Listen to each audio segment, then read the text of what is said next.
апалар, балдарым, кыздарым, эжекелер. Көрүшкөнүмө аябай кубанычтамын. Карасаңыздар, таңда береке бар. Эрте турган адамдын жолу ачык болот. Түз майда да, кыйыр майда да. Эгерде 8ге чейин жумушка кетсем бат эле жетем. 8ден кийин кыла турган болсом, пробка көбөйүп кетет. Аэропортко деле 5те барган башка, 8де барган эки башка. Ошон үчүн эрте менен турганда бул рызкы. Убактымда да береке, өмүрүмдө да береке. Анан дагы бирдеке айтайын, абада да береке бар. Шаарда таза аба жок дейт, таза аба бар, бирок эртең менен гана, башка убакта таза аба жок. Ошон үчүн ким эртең менен турса, жүзүндө нур болот, өмүрүндө береке болот. Ушундай иш-чараларды эртең менен кылган жакшы экен. Негедир түштүккө калтырабыз, 11ге калтырабыз, 12ге калтырабыз. Мен ушундайды каякта байкадым эле. Японияда, Америкада окудум эле, аларда бар. Иш-чаралар эртеңки 5ке коюлат, 6га коюлат, 7ге коюлат. Мен деле бүгүн эрте турдум. Саат 4тө турдум. 4:30да намаз окудум. Саат 5:30га чейин бастым, ибадат кылдым, китеп окудум. 5:30да бул жака келдим. 6га 10 мүнөт калганда спортту баштадым. Азыр эле ушу жерден өтүп кеткем. Барып, душка түшүп, костюмшумду кийип, алдыңарга кайра келип калдым. Ошон үчүн эртең менен турганда, эгерде ушуну саат 10до баштасаң, кечке чейин бүтүрө албаган иштерди ушуга чейин бүтүрүп койдук. Эмне себептен дегенде, программа минимум деп ошону айтам. Адам 3 жактан өнүгүш керек го. Биринчиси руханий жак, анткени эң кымбат нерсе рух. Анан дене, физикалык жак, үчүнчүсү интеллектуалдык, акыл эс. Дагы бирөө бар, эмоционалдык деп коет го. Эмоционалдык өтө маанилүү бул компонент. Кечээ пакистандык, индиялык студенттерге болгон мамиле ошол эмоционалдык өнүгүүнүн төмөндүгүнөн. Эмоционалдык деген бир сөз менен айтканда кулк мүнөзүң, эмоцияңды башкаруу. Бул өтө маанилүү, аналитикалык ой жүгүртүү. Ошону акыл менен деле ойлосо болмок, жөн эле кантип урушун ошолот. Жөн эле кантип урушун. Биздин мугалимдерден кээде токмок жесек урушуу болуп калсак, ата-энелерибиз угуп калса айтат эле. Жөн эле кантип болсун деп. Өзүңдөн кетти деп айтат эле. Азыр эми болушуп кетип атпайбы? Атасы болушактын баласы урушат деп коет, энеси болушактын кызы ыйлап деп коет. Ошон үчүн балдарым, кыздарым, мен өзгөчө силерге ыраазымын эртең менен туруп келгениңерге. Ушунуңардан жазбагыла. Ушунуңардан жазбасаңар эле көрөсүңөр жашооңордо береке болот. Мен чоң атам айтат эле, өлүк да өлүк, түшкө чейин уктаган да өлүк деп коет. Өлүк да өлүк, түшкө чейин уктаган да өлүк деп коет. Ошон үчүн түшкө чейин эмес, күн чыкканга чейин. Мен катып айтып койдум. Ошон үчүн күн сен тосуп аласың, күндү тосуп ал деп дайым айтып келатам. Мен байкагандан чыгармачылык эртең менен жакшы болот, спорт эртең менен жакшы болот, медиа эртең менен жакшы болот. Өзү күндү бөлө келгенде китеп окуган эртең мененке коюш керек экен. Тил үйрөнгөн эртең мененке коюш керек экен. Куран жаттаган эртең мененке коюш керек экен. Себеби эртең менен алышың керек экен. Мен алыш керек экен, түштөн кийин бериш керек экен. Мисалы, дайым эле бере бербейсиң. Жазуу бул бериш, сен деген нерсени берип атпайсыңбы? Айтып берген дагы бериш. Бирок эртең менен мен алыш керек экен. Ошого эрте турганыңар аябай жакшы, бирок эрте туруш үчүн эрте жатыш керек. Азыр адамга эң кыйыны күн сайын адам болуу деген бар го. Азыр адамга эң кыйыны күн сайын эрте жатуу болуп. Менин 3-класстагы кызымды жаткызыш кыйын эртелеп. Сотка чукулайт, телевизор көрөт. Байкасаңар, 10дон кийинки кылган иштин касиети жок. Кыргыз бекер айтып кеткен, караңгыда кылган иштин касиети жок. Маанилүү бир иш кылбайсың, сотка чукулайсың, пайдалуу бир нерселер көрөсүң, бирөө менен сүйлөшсөң дагы ойду тоону сүйлөшөсүң. Бир дагы адам сага 10дон кийин лекция окуп бербейт. Бир дагы адам сага 10дон кийин семинар өтүп бербейт. Билбейм, Америкада болду эле, аларда күндүз, бизде түн болгон үчүн онлайндан болбосо башка жолу жок. Ошон үчүн куптандан кийин уктаң деп коет. Зулумдук деген эмне? Байпагыңды башыңа кийип алсаң ошо зулумдук. Анткени байпактын орду бут. Калпагыңды телпек кылба. Ошол сыяктуу эле түндү күндүз кылып алды, күндүздү түн кылып алды. Түн ортосунда турсаң бака-шака. Ушундай жашоо. Мен кече Бельгияга барып келдим. 8де баары жабылат экен. Германияда 9да адамдар уктайт. Бирок эртең менен жашоо башталат. Бизде күн менен түн айырмасы жок. Кээде түндө стаканчыкка чыгып көргөн эле. Күндүзү кандай иш болсо түндө эле ошондой. Ха-ха, хи-хи, машиналар ары бери өтүп атат, кафелер деле иштеп атат. Ошон үчүн түн менен күндү алмаштырып болуш керек. Түн уктаганга берилген, эс алганга берилген. Ар бир нерсенин өзүнүн орду бар экен да. Мисалы, уйку бар го. Эрте жатсаң уйку экен, кечирээк жатсаң уйку маселе бир бале болуп калат. Айтат го, бала маселе бале деп. Пайдалуу уйку бар экен, зыяндуу уйку бар экен. Пайдалуу уйку ошол 10дон баштап, 9дан баштап 3кө чейинки. Эгер ошого чейин уктабай 2де жатсаң, ал зыяндуу уйку экен. Байкасаң, кээде уктаганды эс албай эле башың ооруп, адамдар менен урушкуң келип турат. Сүзгүң келип элечи, бир жашагың келбей, стресс болуп. Ошон үчүн кыргыз беймалда уктаба деген туурабы? Жанагы асыр бар го, ошол убакта уктабайт. Күн батар учурда уктабайт, күн чыгаар алдында уктабайт. Ошон үчүн бир адам ушундай бир иштейт экен, бирок эч качан жашоосунда береке болбоптур да. Келип акыл мандан сурайт. Азирети Алиден сураганда аябай иштеп атам. Жанымда аябай айтам. Кара жаным кар чыгып атам, бирок жашоомдо береке болбой атат дептир. Десе 4 эле суроо берген экен. Ушуларды эстеп калгыла. Биринчиси дептир, бирөөлөрдүн калемин алып, ошону кайра кайтарбай иштеп жүрөсүң деген. Силер студентсиңер, бере турчу деп туруп, ошодон бери көбөлү болот. Ашык журушуң барбы деп туруп, иштетип жүрө бересиң. Кетмениң барбы деп туруп, иштетип жүрө берет бизде. Күрөгүң барбы? Алат, бермей жок да. Ошон үчүн кыргыз айтат, берип жаман көрүүчү, бербей жаман көрөр. Бул туура эмес, бериш керек. Сен бербесең, Алла Таала сага да бербейт экен. Бирок аманатка аманаттай мамиле кыл. Мен бир устатым айтат, күрөктү кошунага экөөнө алып кой дейт. Ниетиңди кошунама дагы, мага дагы деп ал дейт. Ал кээде алып алып иштетип бербей койсо, кошуна адам эмес экенсиң, алгандан бериш керек деп урушуп кетпеш керек экен да, иштете берсин дейт. Анткени кошун наразы болбосун, Алла Таала ыраазы болбойт. Алыскы ашынадан жакын кошуна деп кыргыз бекер айтпайт. Бирок эмне болсо дагы ал сеники эмес, кайтарып беришиң керек. 1 сом бере туруш деп аласың, кайтарып бербейсиң. Ниетиңде деле ошол. 5 сом бере туруш деген 5 сомду кайтарып бербейт деген түшүнүк бар. Же болбосо мага бер, иштетем, кайрап бербейм деп эле ал. Бере туруш дегенден кайтарып бериш керек. Жашоодо ошон үчүн береке болбойт эткенде, алып бербейт экенбиз да ошон үчүн. Бирөөнүн буюмун өзүнүн уруксатысыз алып жүрө берет экенбиз. Сага берди, ушул сабакка берди, сен 10 күндөн бери бере элексиң. Ал сураган деле жок, бирок ошондон жашоодо береке болбойт. Айтат, мен бирөөнүн калемине антип кыянат кылбайм, өзүмдүн калемим менен жазам дептир. Экинчи суроо дептир. Аксакалдар баратканда, карыя, кара инсандар баратканда ошолордун алдына өтүп басасыңбы, алдынан кыя өтөсүңбү деген экен. Озуп кетесиңби? Кээде мен шашып келатканда таягын таянып келатат, алдын озуп кете албай уяла берем. Азыр эми кыргызда алдынан кыя өтпөйт деген сөз бар. Андай деле болбой калат. Тастаңдап кыя деле өтүп атат, сүзүп деле өтүп атат. Ошол нерсе туура эмес экен. Карыны сыйлабасаң жашооңдо береке болбойт. Айтат, мен жок карыларды сыйлайм, алдына баспайм деген экен. Үчүнчүсү ойлонуп туруп айтат, анда мен багымдаттан кийин уктап атасың деп. Багымдат намазынан кийин кайра уктасаң, күн чыкка чейин уктасаң, бул жашооңдо ырсың аябай чоң зыян эткен да. Жашооңдун берекесине зыян эткен. Береке деген ушундай нерсе, анан түшүнүк такыр башкача, ушундагы айтып берем анан кийин. Анан аны да мен антпейм, мен багымдаттан кийин эч качан уктабайм күн чыкканча дегенде, анан ошондой айткан экен. Эми түшүнүктүү 4-нчү эле нерсеси калды, демек ошону кылбайт экенсиң. Атаң менен апаңа дуа кылбайт экенсиң. Биз ата менен ападан дуа алабыз. Алар бизге сурабасаң деле батасын бере берет. Балам аман бол, ден соолугуң чың болсун, жолуң ачык болсун, кырсык колодан олак деп, олак бол деп турабы? Бирок биз ата менен апага дуа кылбайт экенбиз. Ошол жашоонун берекесин кетирет экен. Атаңар менен апаңар деле өздөрүнүн атасы апасы турган жерде балам балам деп силерге биринчи көңүл бөлгөн. Эми силер дагы атаңар апаңар турган жерде балам балам деп биринчи балаңарга көңүл бөлөсүңөр. Уяңарда ошону көрүп калдыңар да.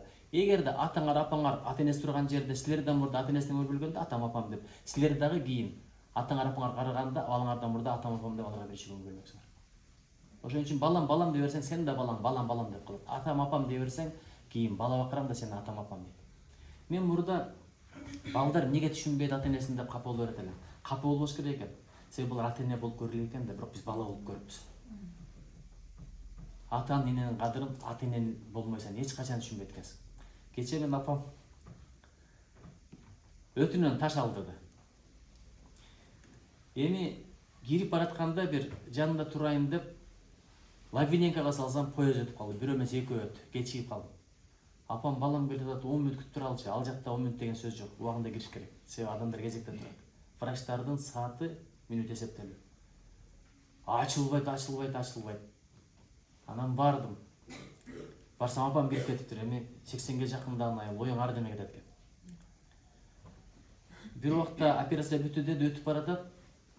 Эсине келе элек. Билбейм, апам көрүп жаман көзүмө жаш келди. Жанында мен турам, эсине келбейт, мени тааныбайт. Акырын алып өтүп кетти. Оозуна бирдеме салып коюптур, дем алдырып атат. Оюңа көп нерсе келет экен. Атам, мен апама кандай бала болдум деген ой ошондо келет экен. Кадырына жеттимби, бирдек болуп кетсе мен өзүмө ыраазы боломбу? Ой келет экен ушундай. Бир убакта эсине келди деди, келсем, келип келбеген мезгилде бирдемелер сүйлөй берет турбайбы? Ушундай бирдемелер сүйлөп атат, оозунан жаман сөз чыккан жок. Демек жүрөгү таза. Жүрөктө эмне болсо ошондой да чыгат экен. Ошон үчүн көп сөгүнбөгүлү. Кийин көп сөгүнсө, ошондой наркоз берген учурда сөгүнүп калат экен. Ким ыймандуу болсо, оозунан келмей чыгат экен. Көп муз куксаң ырдап башчат деп ушундай болот экен да. Анан апам айтат, Кудайга 1000 мертебе шүгүр, мен кайта жашоого келдим, мен башкачараак карап калдым. Жанында суу турат, адам ушундай суу экен операциядан кийин. бирок аны ичкенге болбойт. Тамчылаткан гана болот экен. Карап туруп, кичинекей эле болчу. Кудум ушундай сууну бир күн мурда алып барсак, мен эми алып коеюнчу деп алган. Ушуну ичкенге болбойт деп айтып атпайбы? Көрсө бул океан суу турбайбы дейт. Океан көзүмө көрүнүп атат дейт ушул суучу. Көзүң аз көрүнгөн нерсе ошондо көп көрүнүп калат анткени тамчылатканга болот, ичкенге болбойт. Ушундай да учурлар болот экен. Ошон үчүн ичип атканга Кудайга шүгүр дегиле, жеп атканга Кудайга шүгүр дегиле. Канча адамдар бар го? Ичкенге жегенге болбойт. Алдында тамак турат. Өткөндө мен да бир аллергия өмүрүмдө болгон эмес. Эң жакшы көргөн жаңакты жебе деди, балды жебе деди. Ошондон кийин эмнегедир айыгып кетти. Ушунчулар да болот экен. Адамдар бай болот, мисалы дүйнөдөгү эң бай адам. Убагында Билл Гейтс 10 минут сайын байлыгы $1 миллион көбөйүп турган. Бирок ошол мезгилде ал тамактын даамын сезбей калган экен. Картон кагаз менен дарбыз жесе бирдей эле. Ошондон өткөн арман барбы? Анын байлыгынын эмне кереги бар? Ошону бай деп айтканга болобу? Картон кагаз жейби, нан жейби, баардыгынын даамы бирдей көрүнүп атса. Даамды билгендин өзү чоң бак деген. Анан Кудайга шүгүр, апам менен аман эсен кайра көрүштүк. Бирок кирип баратканда барбаганымда көрүнгөн да жакшы болуптур. Инсерттен дегенде бар бир апаң ошентип баратса ыйлайсың дейт. Сени көрүп апаң ыйлайт дейт. Операцияга кирип бараткан адам жакын көргөндө ыйлайт дейт. Ыйлаганда операция кылыш кыйын болот экен. Врачтарга да кыйын болот экен, өзүнө да кыйын болот экен. Бул да жараткандын жакшылыгы. Ар бир нерседе жакшылык бар. Кээде болбой калды капа болбо, бул да сонун нерсе. Болду деп капа болбо, бул да сонун нерсе. Сүйгөнүңө жетпей калсаң, Кудайга ушундай шүгүр айт. Мен өзүм өлүп турам. Андай кыздар толуп тура ишенип. Андан да жакшы жолу катса. Кудай таала билет, сага жакшыбы жаманбы, ошон үчүн дуба кылып атканда үйлөнөрдө мен ушуга жетейин деп эмес. Кудай таала эгерде бактыма жакшы болсо, ыйманыма жакшы болсо, келечегиме жакшы болсо, ата-энеме жакшы болсо, бала бакырыма жакшы болсо, бул дүйнө акыретиме жакшы болсо, насип кыл. Эгер зыян болсо, сен билесиң, мен билбейм. Жагып турса дагы жолумду адаштырып кой деп тилек кылсак. Бирөө истихара окусам дейт, такыр эле белги бербей кой дейт, бирок ата-энеси кызымды башка бирөөгө бербейди. Ушундай кайгырып атам деди эле мулдулар айтты. Аалымдарчы. Ошо сенин дубаңдын акыбети, демек сага алгысага болбойт. Ошон үчүн акылга сала бербей эле бардым. Бирок ата-апаны көбүрөөк сыйлап калыш керек. Жакшы сөздөрдү айтып калыш керек. Бешнесинен өп калыш керек, колунан өп калыш керек. Кошамат деген бар го, паткалимдик. Муну пакта деп айтпагыла, пакта деген жакшы өсүмдүк. Мурда түшүмө пакта кирсе деген сөз бар беле? Пакта кирсе, жана капырак айтып атпайбы Мадаминов? Белек күн ороз тутуп бер деп айтат элек дейт.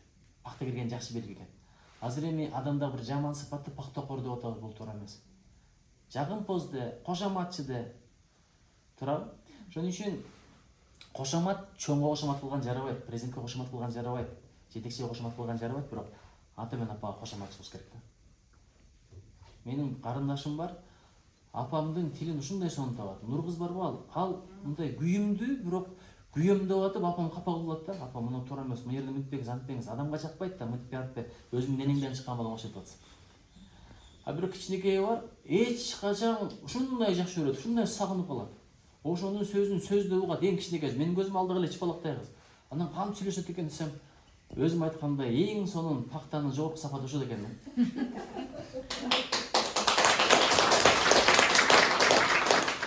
Кийинип көрүп, мындай мына кандай экен десе, апа аябай сонун жакшат экен. Өзү карабайт деле сизге. Укмуш.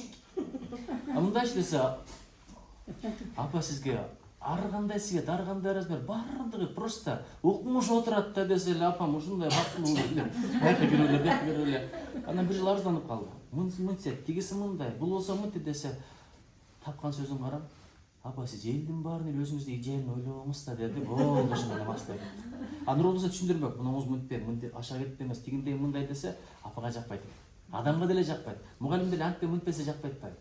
Жаш бала бар го, уруп койсоң ыйлайт. Денеси ууругандан ыйлабайт, намысы козголгондон ыйлайт. Элдин көзүн чуруп койдуң да. Адамдагы эң кымбат нерсе намыс. Ошон үчүн адамдын ар намысына тийбеш керек. Кечээ дагы чет өлкөлүктөрдүн ар намысына тийип койду, ошого жараша жооп алды. А биз билип билбей туруп эле кылар ишти кылып койдук. Патриоттук башка, улутчулдук башка. Айырмасын айтып берейинби? Патриоттук дегенди түшүндүрүп коеюнчу. Патриоттук деген бул кыргыз көппү, жылыз көппү деп көчөгө чыгып кыйкырыш эмес. Калпакты кийип алыш эмес, тууну көтөрүп алып, ары айдап бери айдап жүрүш эмес. Патриоттук деген сенин кулк мүнөзүң, баскан турганың, кылган эткендериңден сенин элиңди башкалар жакшы көрүп калса, ошол патриоттук.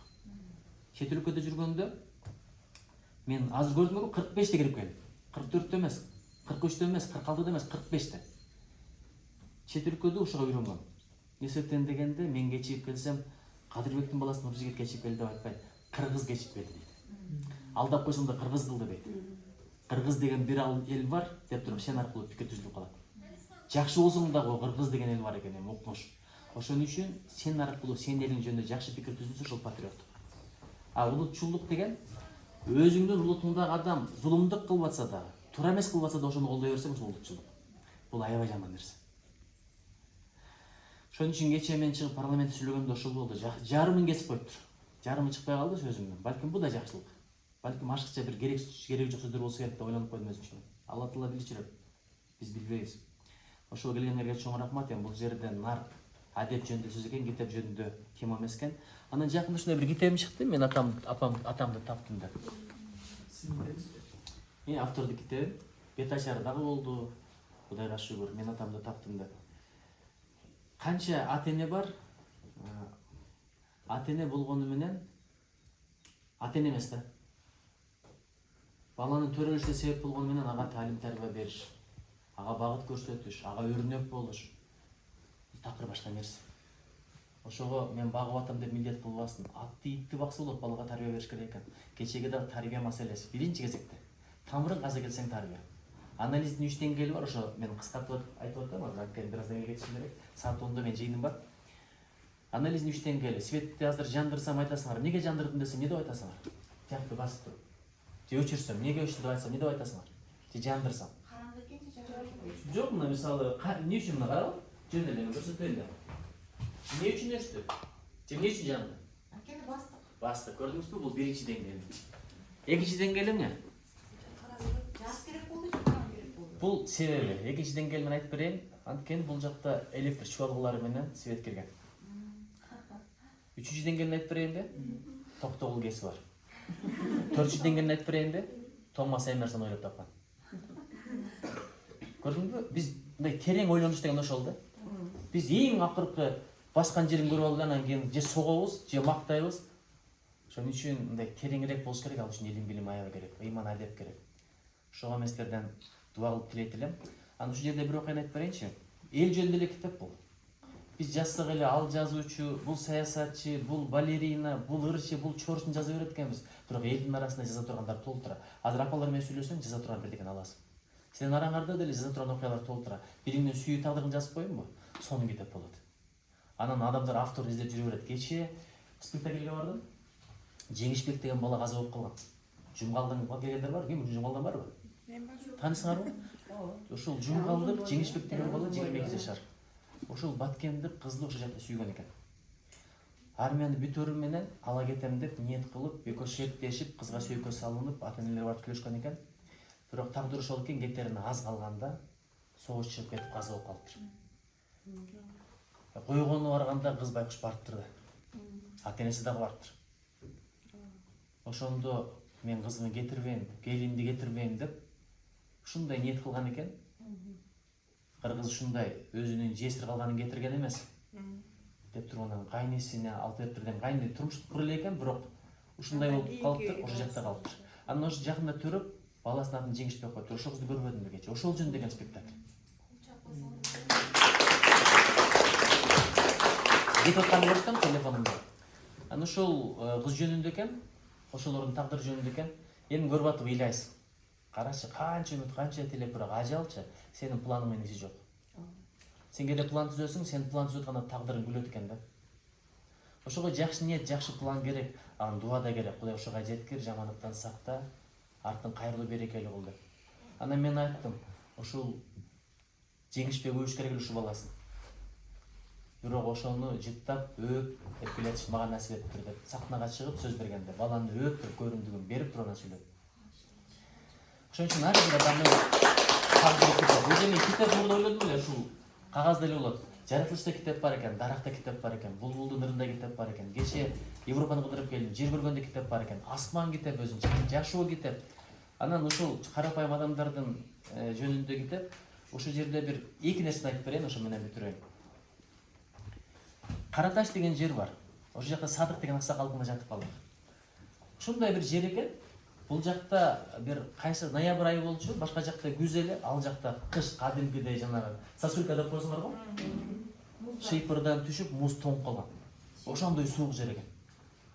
Карасаң бул жагы туу, бул жагы алдыга кеткен. Капчыгайдагы эле жер. Өзү да Капчыгай, Кара Таш деген жер экен. Сөйлөшүп отуруп айтып атпайбы? Ушул жака дейт. Алайкой кетип аткандар кээде кар түшкөндө өтө албай калат дейт. Же центриге кетип аткандар Алайкойдон өтө албай калат дейт. Ушул биздин айылганан келишет дейт. Ошо мезгилдерде дейт. Үйлөр кичинекей. Биз мына верандага чыгабыз дейт. Кичинекей бөлмөлөргө чыгып алып, печка бар, жылуу бөлмөлөр, меш бар бөлмөлөрдү дейт, ошолорго бошотуп берип кетет элек дейт. Тамактарыбыздын жакшысын берет элек дейт. Айлап жаткан күндөр болгон дейт. 10 күн, бир жумалап жаткан күндөр болгон дейт. Ошону оор көрбөй дейт. Анан таң калам дейт, карасам дейт, көчкүнүн алдында турабыз дейт. Көчкү келет дейт, малды алып кетет дейт. Кээде сарайды алып кетет, бирок адамды алып кете элек. Көрсө ошолордун батасы деген окшойт бизге дейт. Мына кандай окуя? Муну бир роман кылсам болот. Бул бир. Экинчиси, көлгө бардым. Бир казак жеңе бар экен. Сен үчүн келди деп ошондой жаздым. Бала менен кыз урушуп кеткенде кээде кайненелер баласынын колтугуна суу бүркөт да. Анткени кызганыч бар да. Силер деле кайнеге барасыңар. Кийин келин болуп барсаңар, кайнене кызганып, кичине буттоосо капа болбогула, силерге да келет ал кезек. Түшүнүп эле койгула да. Алла үчүн жакшылык кыла бергиле. Кайнене үчүн жакшылык кылсаң, кайнене сага жакшылыгын билбей койсо, тартып каласың. Жараткан үчүн кылсаң, кайненең жакшылыгын билбесе деле, бул өзү жакшылыкка тарткысыз эле, бирок мен жакшылык кыла берем, анткени бул үчүн кылган жокмун деп туруп кала бересиң. Ошондой бир окуя болуптур. Анан кийин балам менен келин урушуп кеткенде чакырып айттым дейт. Эй, бул мен үчүн келген жок, сен үчүн келди. Сен ээрчип келип атат, сен үчүн келип атат. Эмне көңүлүн ортуп атасың? Чын мына жерде канча кыз отурат. Тагдырыңарга эмне жазылганын билбейм. Бириң нарында төрөлүп, Баткенге жашап калсаңар мүмкүн. Бириң Баткенде төрөлүп, көлдө жашап калсаңар мүмкүн. Кыз ошондой экен да. Эркек өзүнүн жеринде болот, элинде болот көбүнчө. Айттым го, мен 3 күн башка жакта жүрсөм, Кыргызстанды сагынып калам. Бирок өскөн жерин, тууган жерин, абасын, нанын бүт баарын курбанчылык кылып коюп туруп, башка жакка өмүрүмдө көрбөгөн, билбеген жакка барган келиндерди сыйлап, урматтап коюшчу, бул жакшы нерсе болот.